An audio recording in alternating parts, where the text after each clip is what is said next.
So welcome to everyone. I'm Paula Harris of WH Cornerstone Investments, and we are so excited tonight to have Susan Turnbull here with us.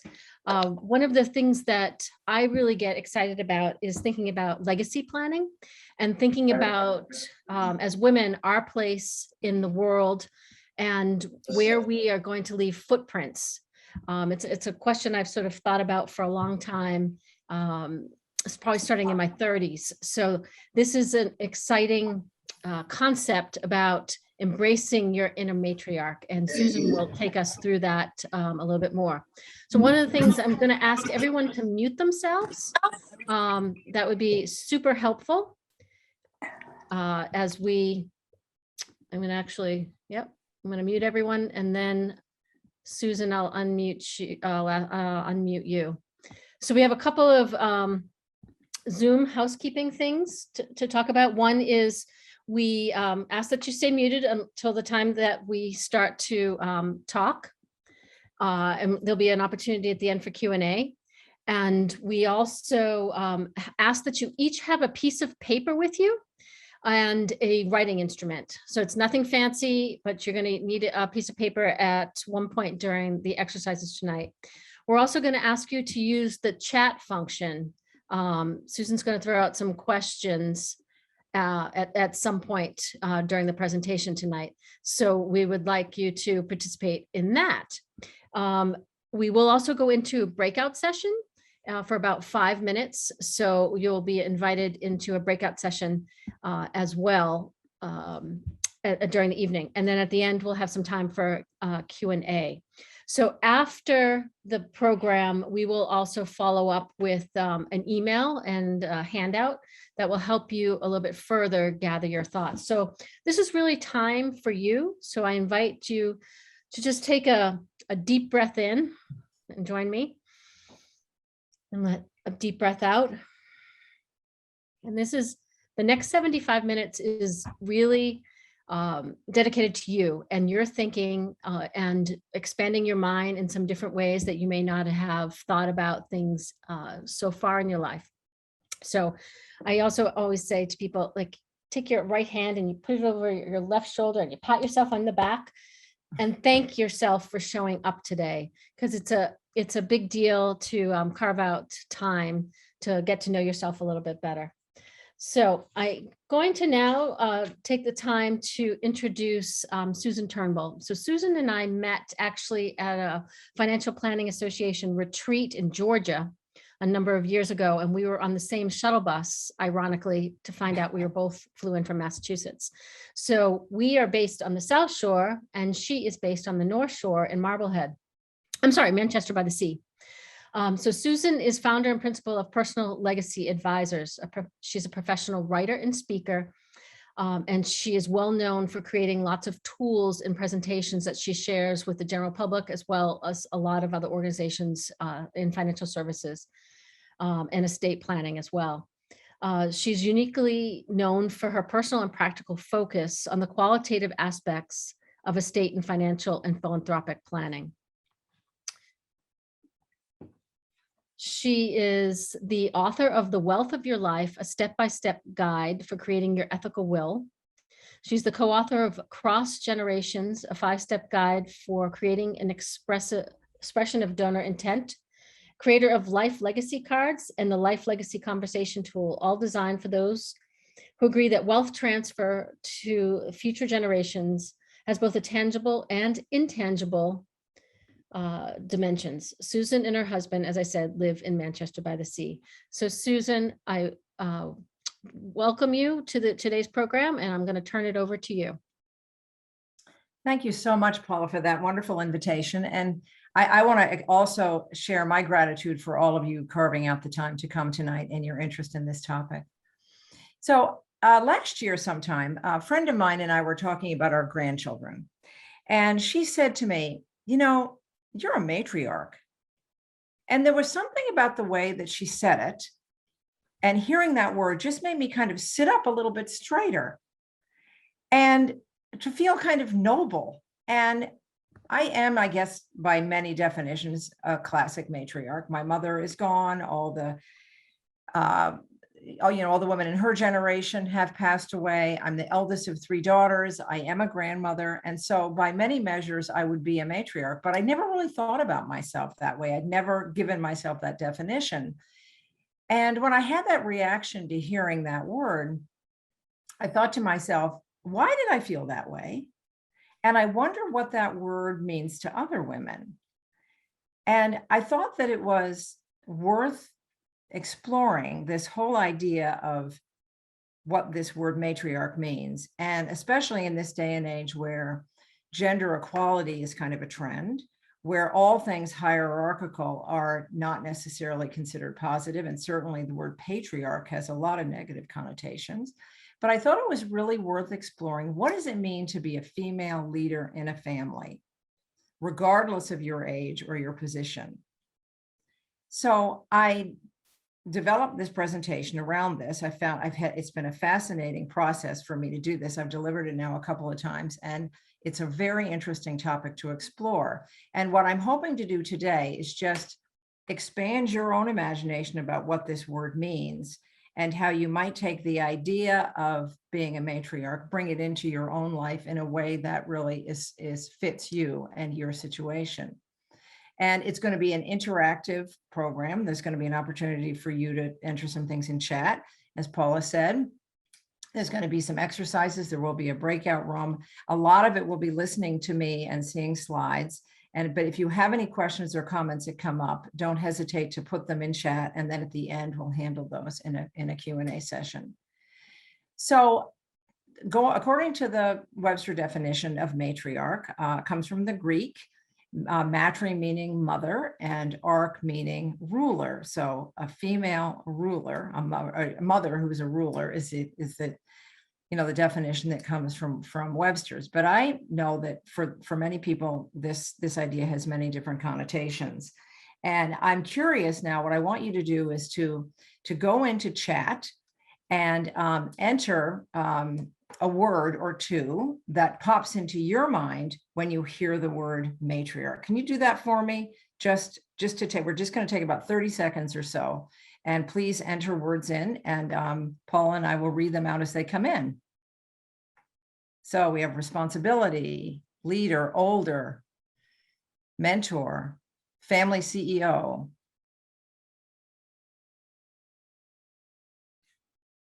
leader, power, wise, caregiver, wise, caring leader, caring, head of the family. Okay, well, thank you. That's great to get some of those in. Respect. So you can, any other ones that are coming in? Yep. Respect just came in too. Respect. So wonderful words there. And I haven't heard anything in those that's negative. Sometimes for some people, the connotation is quite negative, but I don't hear that from anyone in here in this room tonight. Maybe it's the reason that you come to this presentation tonight.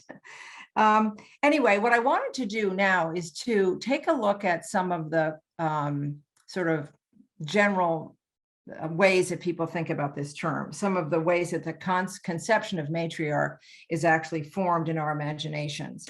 And you'll be interested to know that if you are to, oh, wait a minute, let me go back. Oh, here we go. That if you are to Google matriarch, there you will find one of the first things that pops up is that there's actually a movie called Matriarch. And this amuses me that someone thought that there was enough of a negative connotation about the term that they could actually create a horror movie about it.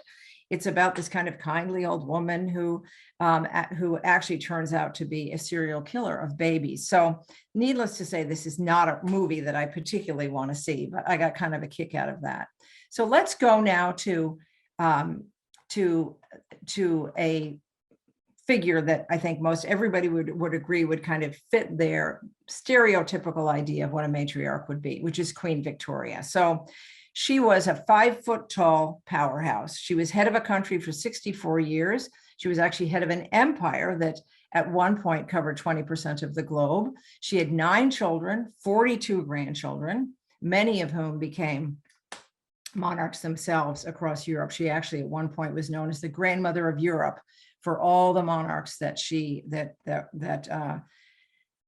that were her descendants. So we come a little bit closer to our shores, and a matriarch, one of the first matriarchs in our history, when a woman who will be considered a matriarch, a famous one anyway, is Abigail Adams. She was the wife of our second president, and one of her 4 children was our 6th president. She was a really determined, independent person, lived apart from her husband for many, many months and years. She is known as a prolific letter writer, and a lot of her letters are really the basis of a lot of what we know about what life was like at the time that she was living during the Revolution, and what her everyday life was like as well. And she sits atop a very large family tree. She has descendants in Massachusetts and well beyond that all are proudly attached to that Adams name. 100 years later, this is a woman who was very well known at her time, less well known now, although a movie's just been made of her called Self-Made, which features Octavia Spencer. This was a woman, Madam C.J. Walker, who was the first woman in the United States to be a millionaire. And she invented a hair care product that was sold all over the country. And this was a multi-generational family business. Her daughter went into the business with her, and then her granddaughter and her great-granddaughter, lasted into 4 generations.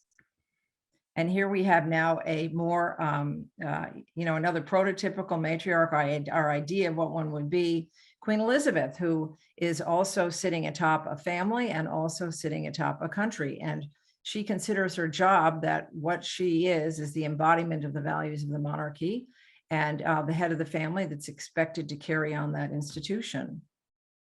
And for any of you that have studied the life of Martin Luther King, his mother, Alberta King, was a tremendous influence on him.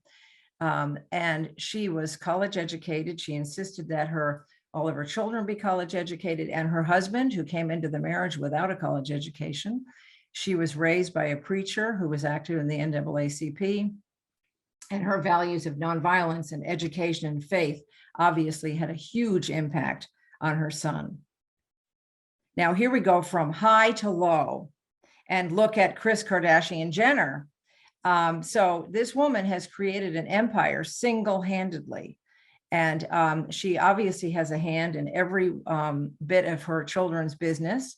And if you were to read the tabloids and you were to look at her show, it would look as though they were all at each other's throats.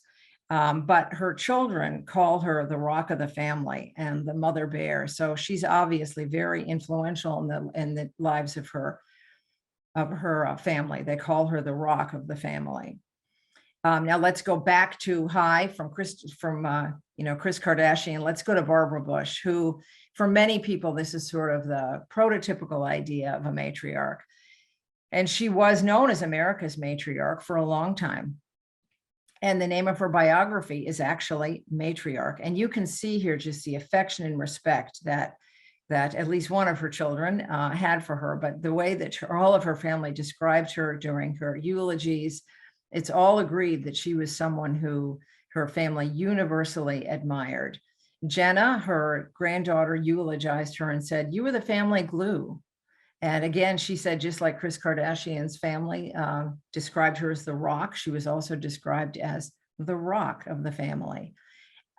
Jeb Bush eulogized her and said that she was the enforcer. She ran a benevolent dictatorship. So you certainly knew exactly where Barbara Bush stood. And then lastly, in terms of some of our pictures of stereotypical matriarchs, I love this cartoon because this woman is, to me, sort of the embodiment of one of her ideas about what a matriarch is. She's on the older side. She's a bit stout. She's very much at home. She runs she keeps the home fires burning, and she's the embodiment of love and nurturing. And she sang in this cartoon, "I'm going to feed you even if you're not hungry. I don't care if you've eaten, I'm going to feed you." So that's what she is all about. And that's one of our ideas about what a stereotypical matriarch is. So what do these women have in common when we're taking a look at sort of what the common conceptions are of a matriarch? Well, they're senior women in their families. They're always moms, but they are, the leaders of their family as senior women. And they've taken on some kind of leadership, whether it's been assigned to them or they've assumed it. Sometimes it's in an organization like a country or a business. But it's, even if it's involved with a business or a country or some other enterprise, it's always leadership within a family. And so the position is both elevated, but also really intimate, because it's dealing with relationships and people and some of the sort of messiness that comes with being inside an intimate family. And we don't know these women, but I think that people tend to assign them a certain set of traits. And one of them is that they stand for something, and they stand for something unequivocally. I mean, Barbara Bush says, I don't care if you call me the enforcer. I am proud of being the enforcer. I don't care if you think that just because I wear pearls that somehow that makes me uninteresting. I like my pearls. So they stand for something unequivocally. And we admire them for that. And we know they're not perfect. And we know their families are not perfect. Heavens. Well, first of all, look at the Kardashians. But second of all, think about Queen Victoria. I mean, 3 of her grandchildren were principals in World War I. They fought against each other. So we know their families are not perfect, and we know that they're not perfect themselves. But they seem to be very well respected and loved by their families. And all these examples, they seem to be very well respected and loved for who they are. And they seem to also, they see themselves in an intergenerational context. They understand they're not going to live forever. They seem to understand they're not going to live forever, and that they really want to be able to have their families carry on without them. They take, have a sense of pride about that, and really are trying to instill certain values in their children and heirs to carry on without them. They have a tremendous, for all those reasons, they have a tremendous amount of influence on their families and on their successive generations. And the whole idea of influence and the influence of these powerful women is going to be one of the themes of tonight, as you will see. So what I've just described there is kind of a stereotypical picture of how we think about matriarchs. And all those women, we see them in sort of a hierarchical sense, right? They are the heads. They are powerful. But how does this sort of translate to everyday families? And I think it doesn't translate particularly well, that model. Because in a real family, you get into all kinds of tangles, as this, if you're trying to name a single woman leader in a family. And actually, I want to just back up and talk about my definition of family here before I go any further. And that is that a woman is born into a family. It's her family of origin, with her parents, her siblings, the descendants of those siblings. When she marries, she obviously then gets 2 more families. She gets her partner's family, and then she gets the family that she creates with her partner. Even if she and the partner have no children, it's still their family, she and her partner. And if there are second marriages or third marriages involved, a woman can be a member of many families.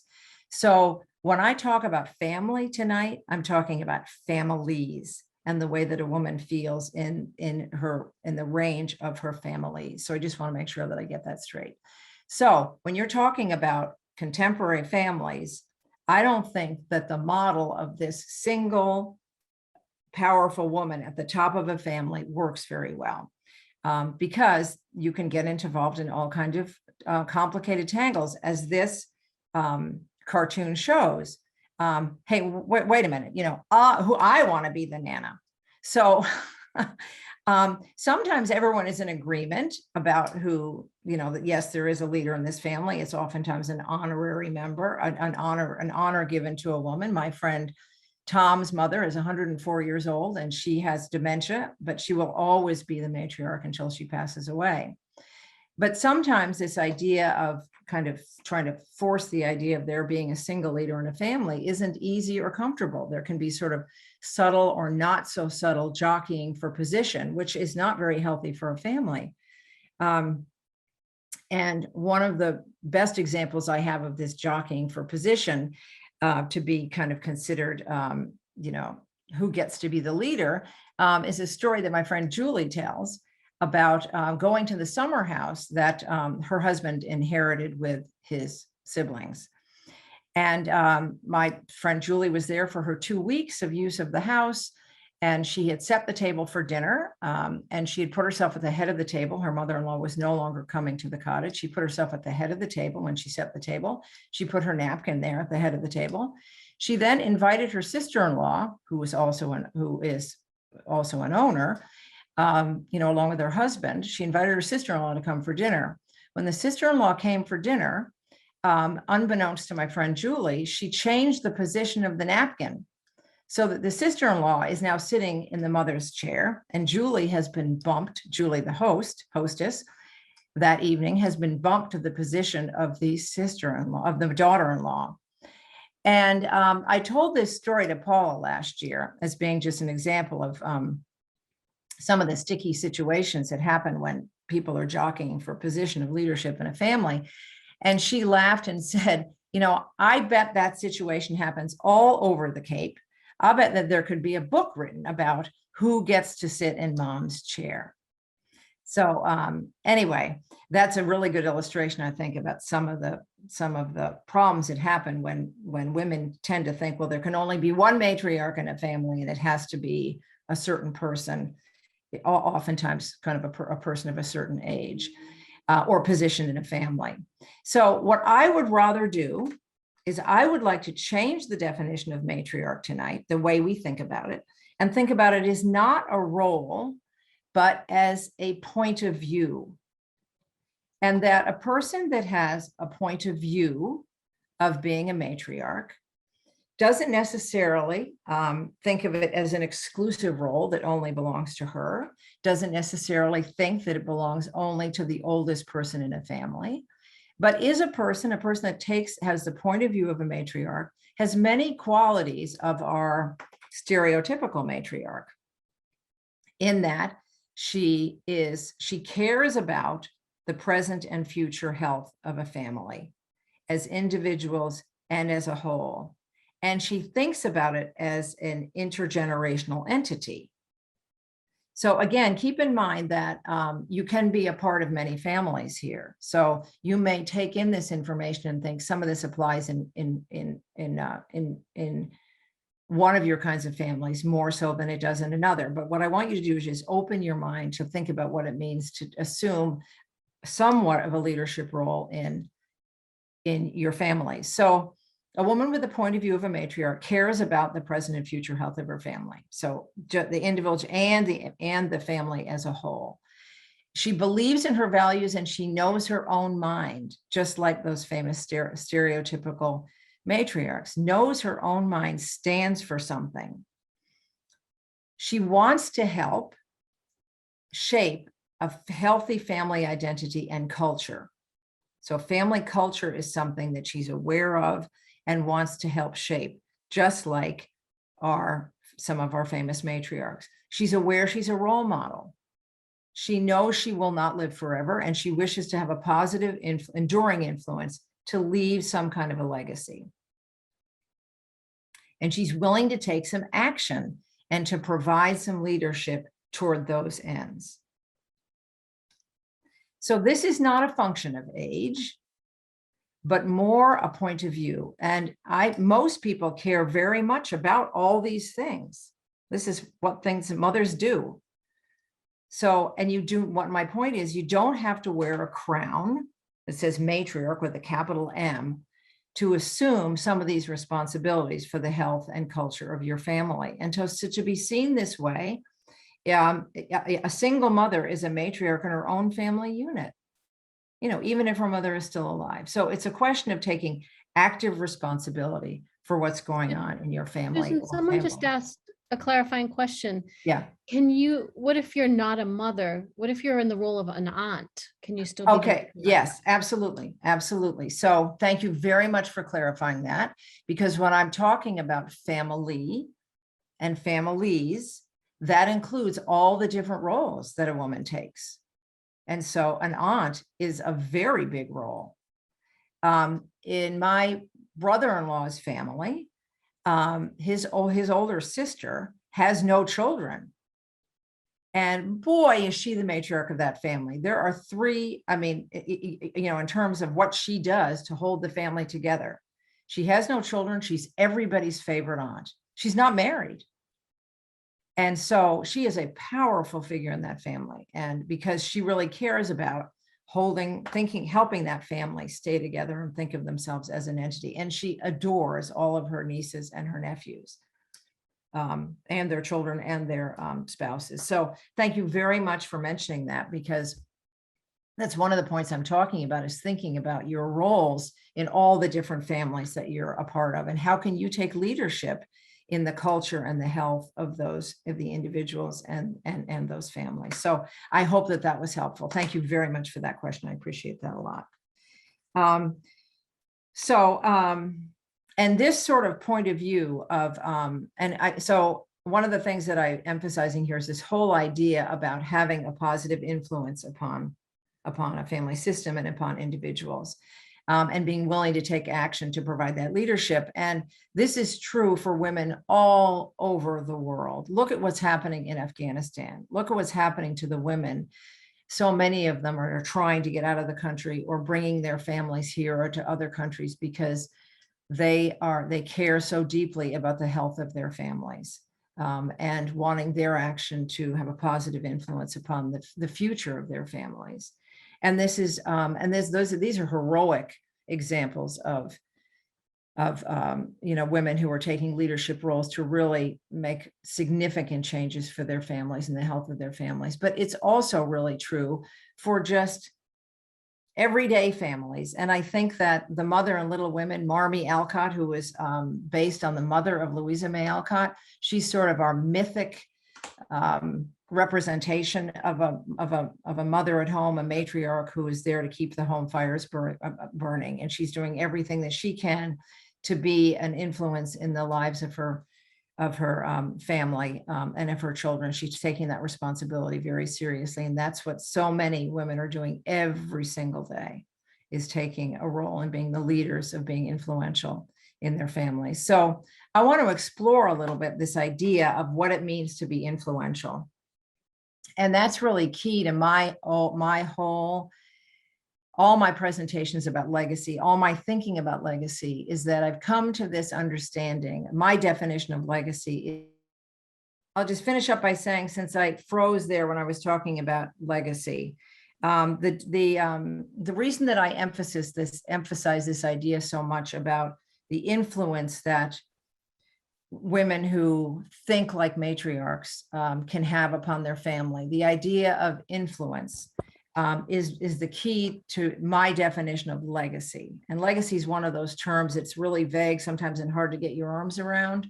I simplify it down to talking about the fact that a person's legacy is their influence, the difference that they make in the lives of other people. And in this exercise right here, you're going to experience a little bit about how you are a person is both a carrier of influence, a carrier of the legacy of other people, and a creator of influence, a creator of legacy. So this exercise here, if you can copy this graphic, so just a line through the middle and then a circle in the center. I want you to put your name in the middle, and everything the middle line there represents the present moment, and everything above the line represents the past, from the present moment all the way up to the far, far past, perhaps before you were even born. Underneath the line is the future, from the present moment all the way into the future, perhaps in the future when you're no longer here. And this exercise is, I'm just going to ask you to do something really simple, to write down the names of 1, 2, or 3 women whose influence you feel like you're carrying. So that could be, and don't overthink this. This could be a mother or a grandmother who just loved you to bits. Could be a teacher who helped you believe in yourself. Could be a friend whose style you just really admired and kind of copied. It could be a public figure or someone in a book that just inspired you in some way. It could even be someone whose example you said to yourself, I never want to be like that person. That's a very important also way that a person is influential. So just take about another 30 seconds to write down those names.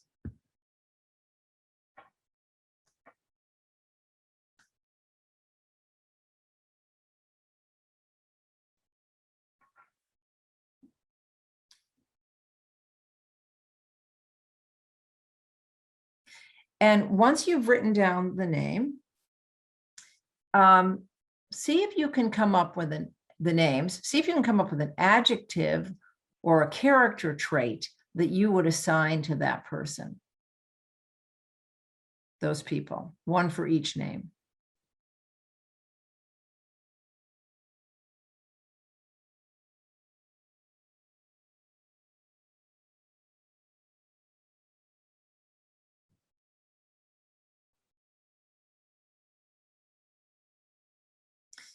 Okay. The next part of the exercise, this is the breakout room. And we're going to go into breakout rooms. And this is the prompt.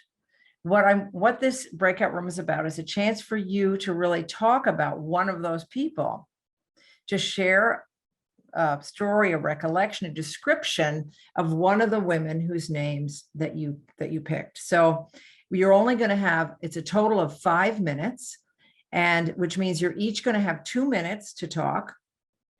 And then the last minute, I want you to just have the opportunity to thank the person who has been listening to you, and perhaps share something that you've learned from the process, either as a speaker or a listener. So please make this should something you should be able to talk about, something you really enjoy talking about, something that's fun to talk about.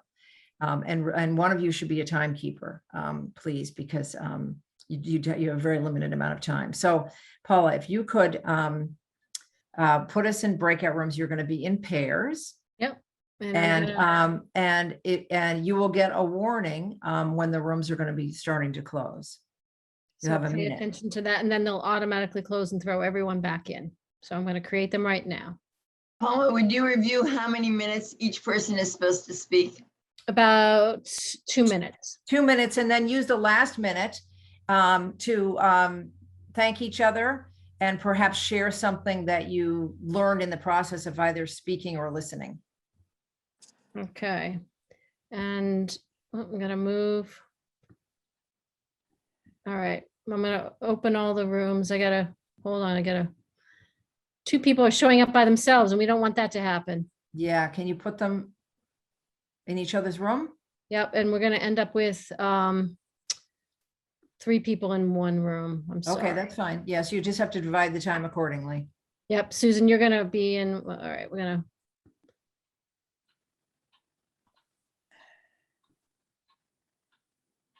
All right. Okay. Didn't happen. People not going to rooms?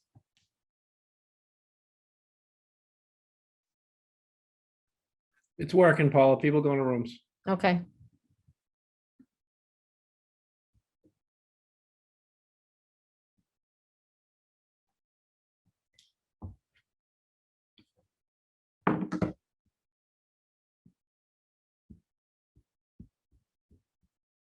All right. We got Patty and Amy. You guys aren't in the room yet. There we go.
Some of you are coming back quickly.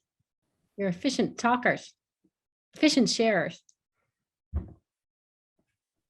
We're rule followers. Thanks, Debbie. I have to say, I can fall into that camp. So we have about 20 seconds left and then everyone should be back in here.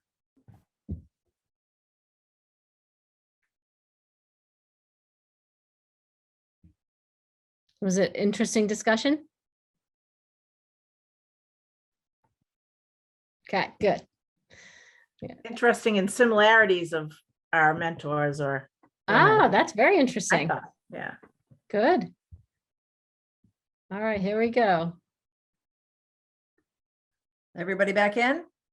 Everyone is back in. Thank you all for Great. participating. Yeah, I would be curious to know, Paula just asked for thumbs up or thumbs down, how that experience was for people. And Okay, Mary's giving a thumbs up, Debbie's a thumbs up, Lynn's a thumbs up. Okay, another Marie, and we got a bunch of people who are on no camera. All right, another Mary Okay. with a thumbs up, good. So overall, I think we got. okay, feedback. good. So I was really interested in one of the chats, came up and said, I couldn't think of any women who were influential in my life. And thank you for sharing that, because I think the next time I do that exercise, I won't necessarily make it exclusive to women, because the point isn't really that women have to be the primary influences in your life. The larger point is it's easier sometimes to see the influence of someone else in your life, to understand how you're the carrier of the legacy and the influence of someone else. It's sometimes easier to see that than to understand your own capacity for making a difference, your own capacity for influence.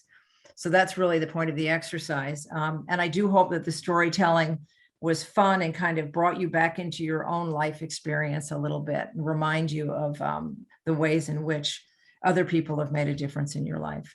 So I want to go on now to just think about this idea of legacy and influence in the context of the work that you're doing with Paula. Now, one of the ways that people who have a point of view of a matriarch is that they're responsible. They are responsible for the health of feel responsible for the health of their families. And in one ways they do that is to be responsible for their finances, which is what you are doing. And to be working with Paula on those, on your affairs. And presumably also pulling together an estate plan.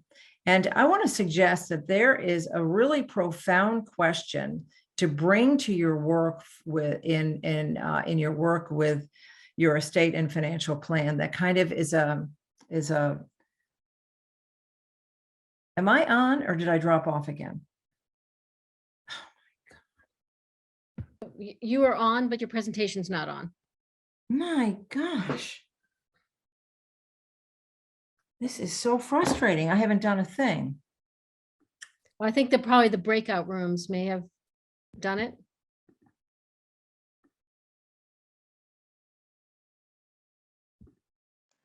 Can you see me? Yep. We see you and we can Just hear share you. your slide again, Susan. Probably it went away when we broke into breakup rooms. Yeah, I don't see how I can do that. Because I can see my slide. Maybe stop sharing and then try again. Okay. I'm sorry, all. I'm really sorry about this. I was gonna say, and we've already passed the full moon too, so this is all the fun stuff.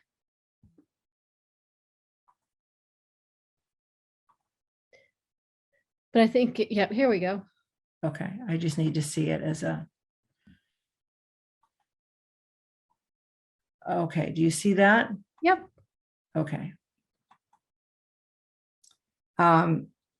So there is a profound question to bring to your work when you're doing your financial and estate planning, and that is this question. What do you have to give? Not what do you have to give, but what do you have to give in the largest sense of the word? And chances are when you're thinking about this in the context of your financial and estate planning, you'd think, well, I've got these things to give. I've got financial assets. I've got tangible property. That's what I've got to really work on figuring out how I'm going to give it, who I'm going to give it to, and so forth.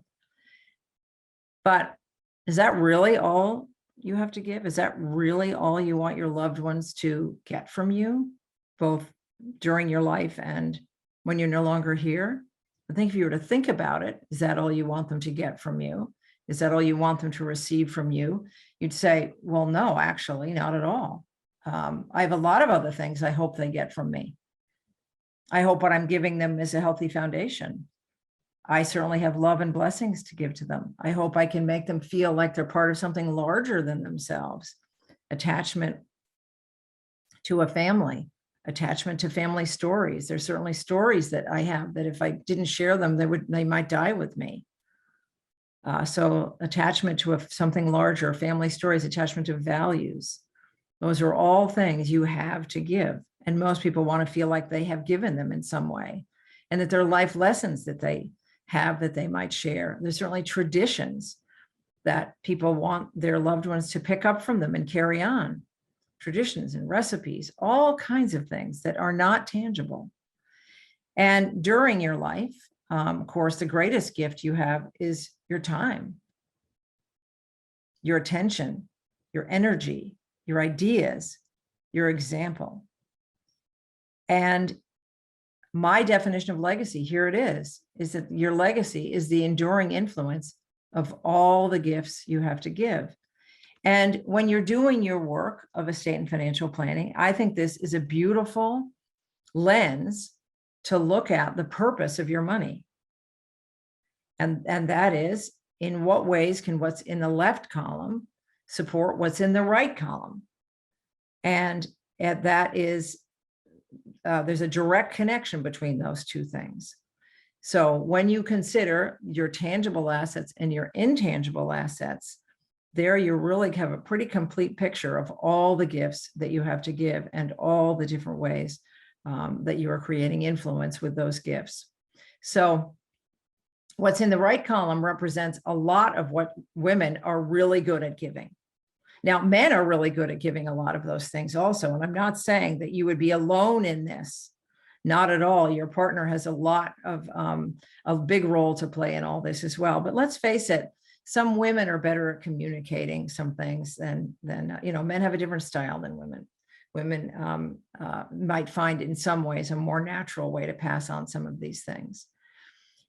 So I want to now just give you a few sort of ideas about this, give you some takeaways and some ideas for other ways you maybe haven't thought of that you are creating an influence and being able to be a leader in your family, maybe in ways you hadn't really thought of. A friend of mine once said to me, she said, family is deep and popular culture is shallow. And I don't know about you, but I think that popular culture is teaching exactly the opposite. And it's as what we think is healthy. And it seems like it's only getting worse. I mean, there was an article in the Wall Street Journal last week that the headline was something about, we live in the age of rudeness. And airlines have already fined people $1 million for the rudeness in airlines. And that's in 2021. We're not even all the way through the year. Popular culture is not the place for people to learn I should say family culture is a counterbalance to the often really toxic popular culture. And the basics of human interaction really take place in a family, don't they? And a book that I really love and wanted to recommend is a book that's all about family culture. It's all about establishing family culture. And this is a book that's pretty well oriented toward younger families, people that have kids at home.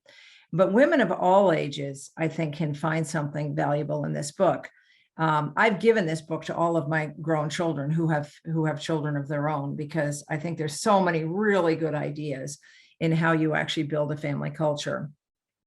And some of the things that, he talks about being common to families that he has identified as happy families is that They know what's important to them and they adapt all the time around what's important to them. So if a family thinks it's important to have a meal together once a day, have it once a day. It doesn't have to be dinner. Maybe it's breakfast. So to know what's important and then adapt around your values. And he talks about families being able to build their own identity. And there's a section in here about creating a family mission statement, which sounds like kind of a corny process, but it is powerful to be able to put a family's values down on paper in words, and something that people can remind themselves about can be a really powerful process. He talks about how, families that are happy tend to talk a lot and they get together. And I know that's really hard in this era of COVID, but the idea of wanting to be together is important. And also these families know how to have fun. They don't forget how to play. So there's a lot of really practical ideas in this book that I just really spoke to me, especially about the importance of establishing a culture. And this is what one of the roles of a matriarch, one of the leaders of one of the traits of a person who thinks like a matriarch, is they think about what kind of a culture can I reinforce in my family? What kind of leadership can I provide to do this? I think about what Barbara Bush did. Talk about family culture. Those kids it was a tradition every summer that the grandchildren came individually to Kennebunk and spent time with their grandparents by themselves. That was a tradition that they established that really cemented them to the larger family and to the culture of the family. And I have a friend of mine who was telling me about the fact that, she said, when my grandchildren come to my house, when they come to Gammy's house, they know that I have my own rules, and they know what they are and they follow them. And of course, this woman is not a dictator. She's a very gentle grandmother, but she's made it clear, this is the way we do things in my house. And I stand for things, and I don't apologize for that. Somebody's very conscious, the idea of making your values obvious, standing for something unapologetically. It will make a difference. So cultures in families need constant tending. Let's face it. There's always broken spots. There's always bruises. And women who think like matriarchs have a sense of responsibility for healing those broken spots, doing everything that they can to do the work of listening and to do the work of repair and to model openness.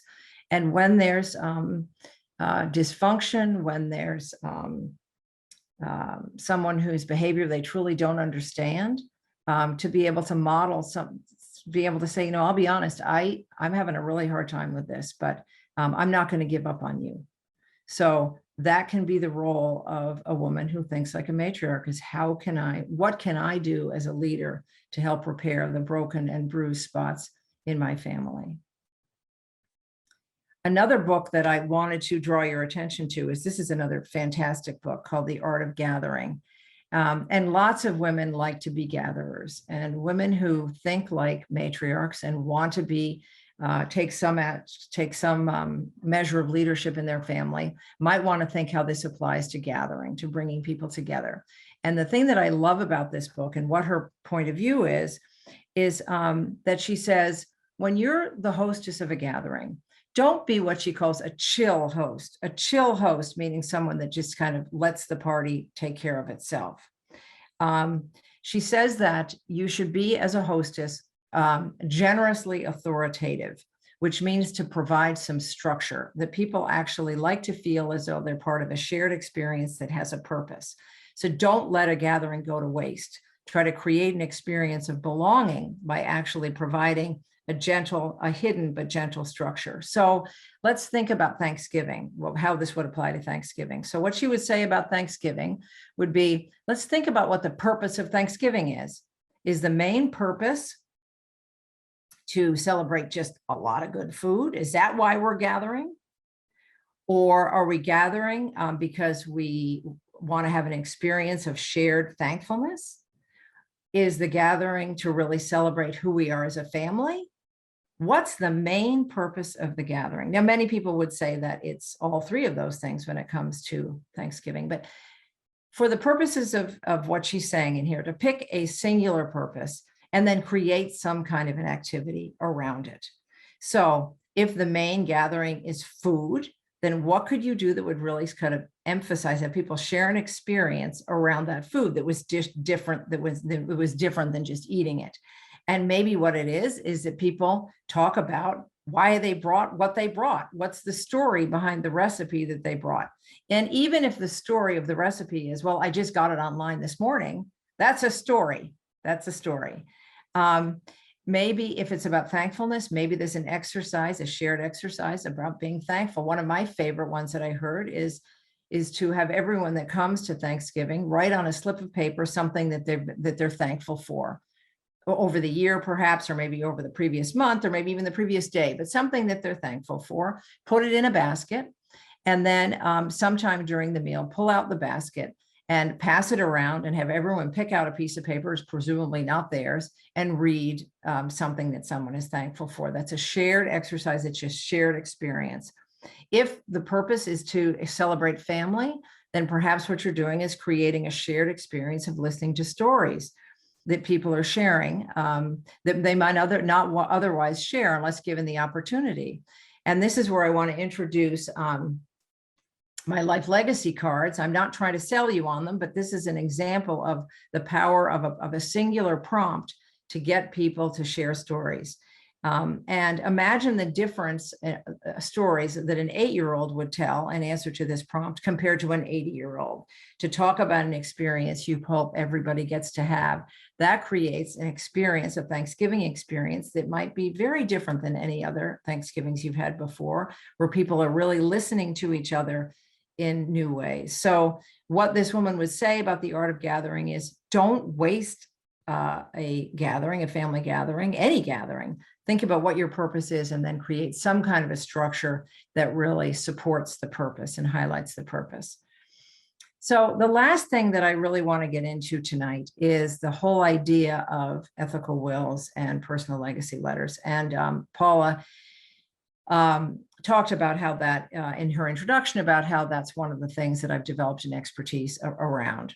The idea of thinking about what you want to make sure that you communicate with intention to your loved ones. And this is one of the, I think, the most potent ways for people to leave a legacy, to have a positive influence upon the people who are following them. And the idea of writing an ethical will or a legacy letter comes actually out of the Jewish tradition about 800 years ago. It was clear that fathers were sort of expected to write a letter of instruction to their sons about what it would mean to lead a worthy or ethical life.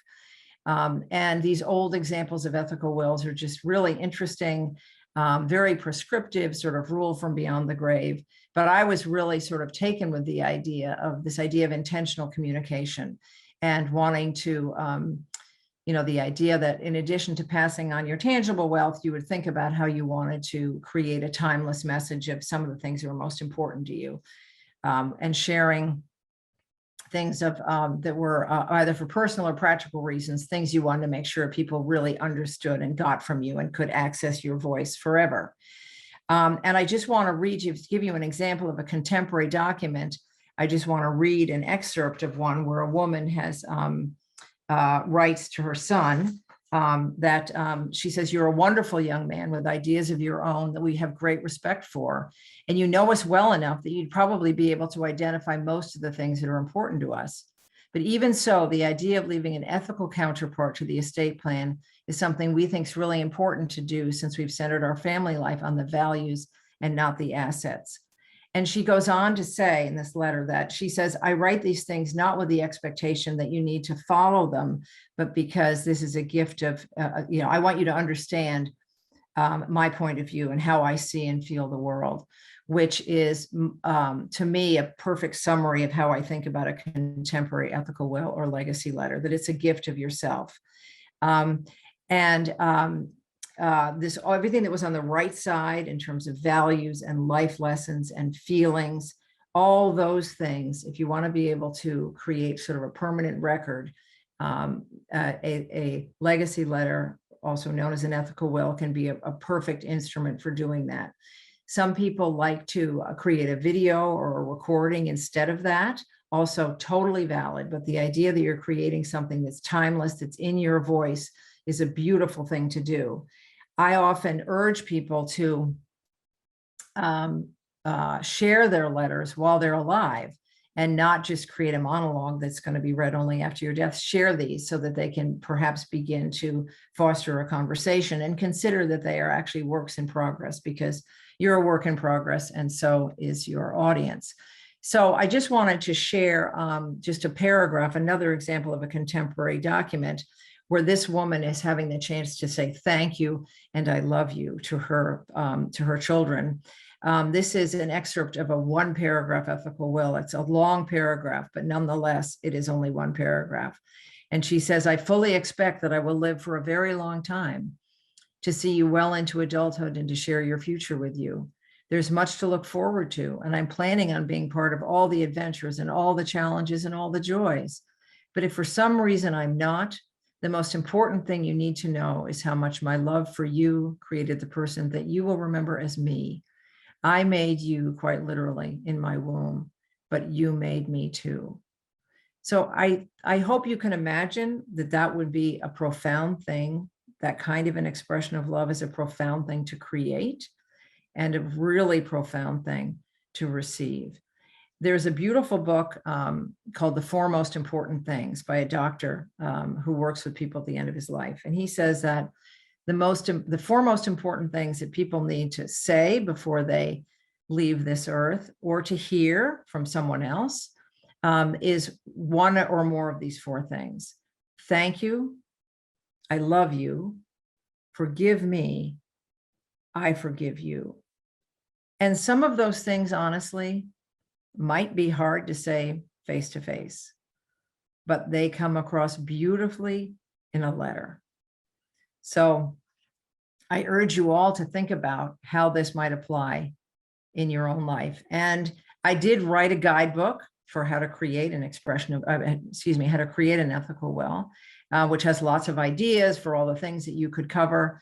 But I want to leave you with just the suggestion that you could write just a 1 to 2 page letter that would be very beautiful, and that would be the foundation of a longer one, or that could stand on its own. If all you did was express your gratitude, how have they enriched your life? What have they given you? To share a bit of wisdom, and maybe do this in bullets. What are just 3 things your life has taught you that you know to be true? And then to bless the recipients. What are your hopes for them? What's the one most important thing you want to say to them? That's a foundation. That's either a letter in itself or the foundation of a longer letter. And you're going to get this template from Paul. This is something that she's going to send you after the presentation. And this is also something that's very important oftentimes for people who want to give some context to the money that they're passing on to their loved ones, is the opportunity to say where the money came from, and to express their values around money, and to bless the recipients, to be able to talk about what are your hopes for them? What do you hope that the money will enable in their lives? And so that may also be something that you might find really valuable as part of your estate plan. So I'm conscious of our time here. I'm going through this stuff faster than I wanted to because of our glitches and so forth. But the last thing I want you to do is to go back to your exercise. And you might guess we're going to go down to the bottom of the page now. And what I want you to do is to think about the people in your life to think about the future, and the people who are most important in your life, in whose lives you would like to feel as though you're having a positive influence. So if you can just write down again 1, 2, or 3 names of either a person or a group of people in whose lives you would like to feel as though you're making a positive difference. So, and it can be family, it can be outside of family, it can be beneficiaries. If you're giving just some names that first come to you, moving forward into the future, and maybe even imagining beyond your life. Just a couple of names.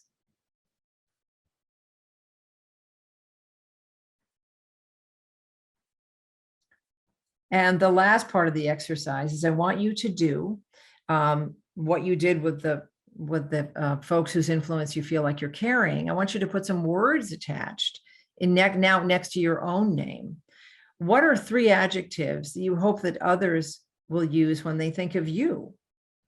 And this is aspirational. What words you hope that they would attach to thoughts of you?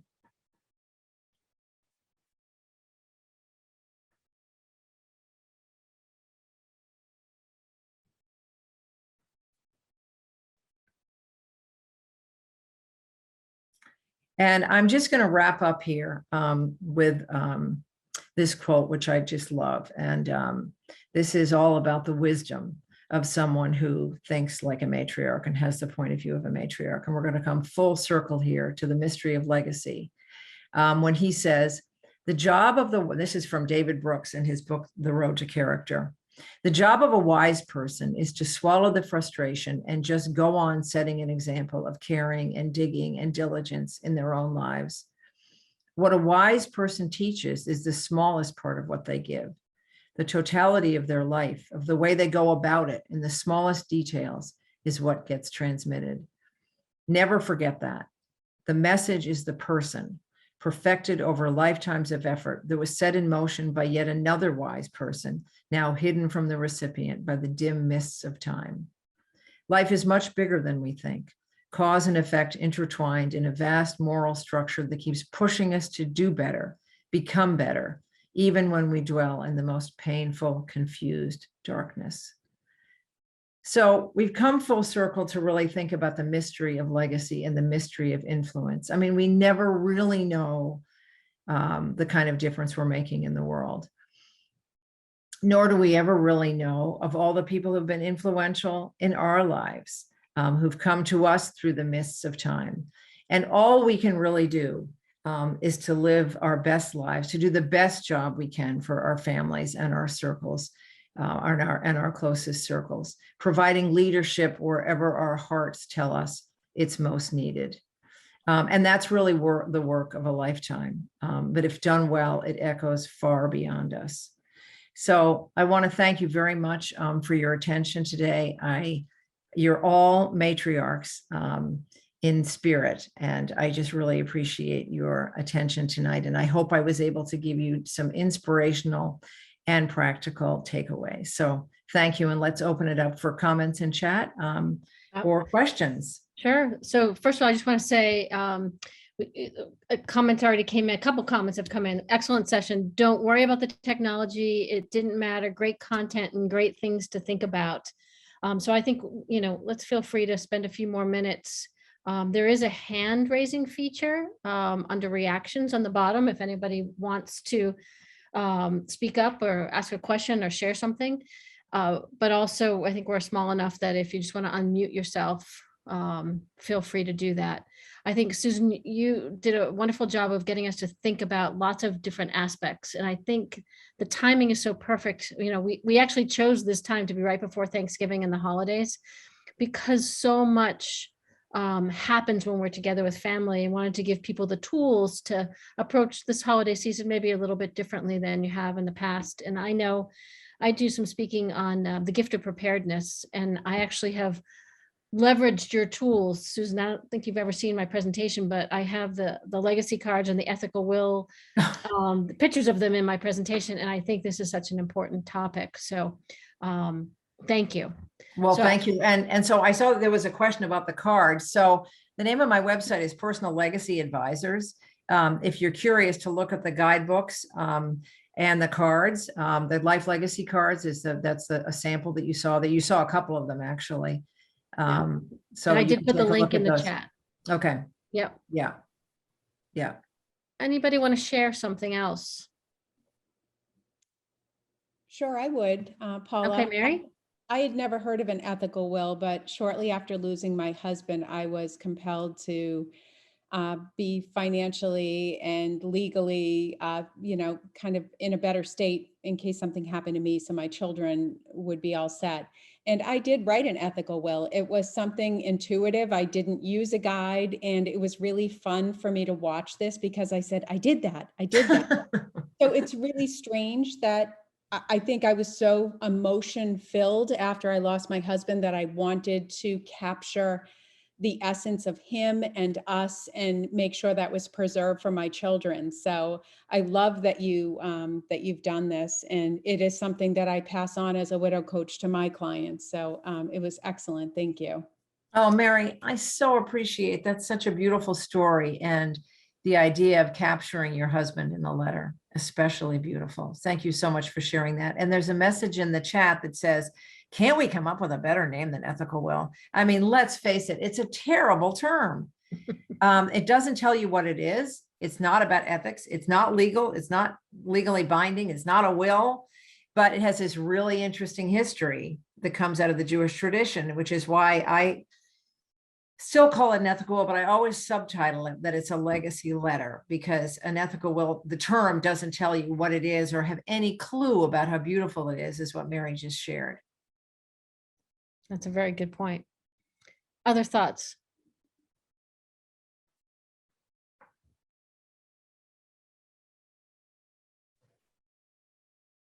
I don't know, Susan, I was just really excited, partly because of it was the legacy letters that really excited me, but the idea of writing them not only to the people who are important in your life, but also, I mean, a very large portion of my legacy is going to the school that I went to on a full scholarship, and the implications that had on my life, and how much nicer to have them when that all happens, and they know it's going to happen, but I don't think I want to do an updated letter every year or something, but to receive a letter so that by the time anyone's getting the scholarships and whatever related to it,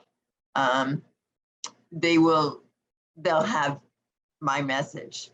Yes, that's And I'm wonderful. lucky enough to have had my class decide to do a legacy scholarship, so I don't have to set up one. You know, I mean, it will be within my classes, but still, just having a letter from someone in the class. I mean, I will share this idea with my classmates, because as we're setting up a significant scholarship fund, it happens to be Simmons University.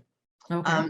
As we set up a class of 67 legacy scholarship, it's really, I mean, what a wonderful idea to have personal letters from us saying how important our experience was to us, our scholarships were to us, and how much we hope that what we're doing for them will have the same kind of influence. I just absolutely love the idea. I think that I agree. I think it's very beautiful. And think about what the far-ranging impact of that is upon, and what it might inspire those scholarship students to do maybe in their future. I mean, not only the benefits of the education, but it may inspire them to create a legacy of their own in a different way. I think it's beautiful. Because we do know that we've had several folks who went on scholarships express their enthusiasm for the fact that it was founded and the idea of what scholarships did for them. So Yeah. there clearly is a value to thinking about that and realizing it's a chain. It also, this is Mary Young jumping in, but it also is a good example of legacy and influence that are beyond your family, the formal notion of progeny, grandchildren, and children. And I just wanted to second the comment somebody made earlier. I also responded, but I guess I just respond to her. I think it's useful to really make sure that this isn't just defined in terms of being a mother, grandmother, et cetera, even though those are the origins of the word. First of all, because there's a growing segment of women who don't have children. I mean, that's demographically true. But also, I think it sort of expands your sphere of potential influence, that there are, it could be neighbors or children, or it could be students, or, it could be the caretaker. I mean, people who give you care when you're older. So I think there are a lot of opportunities to be matriarchs. Maybe some of us just can never stop. We go to the grocery store and we want to be the matriarch. But not to go on and on, but I think that this is really related to, a stage of adult development where people want to influence the next generation. And it's very broad, but wonderful. I mean, I just love everything you said. It's really exciting me. Oh, I'm so glad because I was feeling very rushed and I wasn't sure whether or not my points were really hitting home, but it sounds like they were. Absolutely. And yeah, that's wonderful. And I give whole presentations about ethical wills, and I felt like that got sort of short shrift, but obviously people got the essence of what they are. So I think that's they great. did. I think they did. I think we're willing, I know we're a little bit over time, but if there's anything else anybody wants, I think that this sometimes is the richest part of the presentation, is getting to share the thoughts and taking it to another level. But I totally understand if people need to go make dinner or run and do something else. Anyone else want to share something to feel complete? Okay, I'm not seeing anyone moving forward or pressing. Well, thank you. We will be following up. I may have to do some editing on this webinar to get it in shape, but that'll be fine. But I thank you all for taking the time to come today, for sharing about you. I want to thank Bill Harris, who's my business partner and husband, who's been here in the wings to make sure as much as can go right goes right. But thank you all for taking the time. I really appreciate it. There's some new faces that I don't know. So thank you for bringing yourself here tonight, and look forward to following up and available for any questions. And Susan, again, thank you. And I hope that you end up all having a more enriched holiday season with whoever you spend it with. So thank you very much. I appreciate you being here.